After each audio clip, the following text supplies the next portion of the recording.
İnşallah. Bizler de 5 aydır Battal Gazi'mizde bunu başlattık.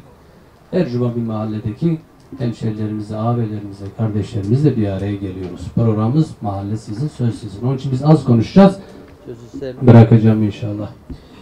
Tabii muhtarın mahallenin sorunlarını yani kabataslak özelde dinleyeceğiz.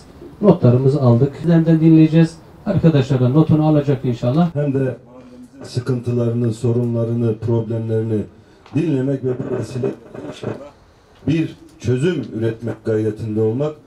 Ben bu toplantıları düzenlediği için, bizi böyle bir araya getirdiği için öncelikle belediye başkanıma, Battal Gazi Belediyesi'ne teşekkür ediyorum.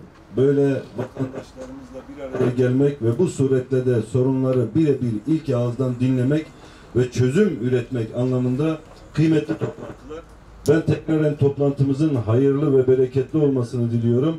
Asıl olan burada, biraz önce başkanım da söyledi, bizlerin gelip siyasi söylemlerde, siyasi nutuklarda bulunmak suretiyle toplantıyı bitirmemiz değil. Asıl olan burada sizlerin, kıymetli hemşerilerimizin problem ve sorunlarını, mahalleyi ilgilendiren sıkıntı ve sorunlarını, tavsiye ve telkinlerini birebir de burada dinlemek ve birebir de burada hızlıca bir çözüm bulmak. Biliyorsunuz 6 Şubat depreminden sonra Malatya'mız büyük bir yıkım aldı. Yani 11 ilde etkilenen depremde en çok Hatay'dan sonra o bozulan, o yıkılan iller içerisinde Malatya 2. sırada.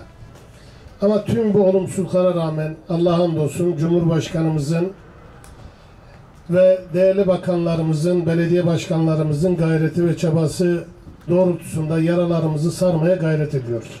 Bizler de ve değerli il başkanının nezaretinde takipçisi olacağız.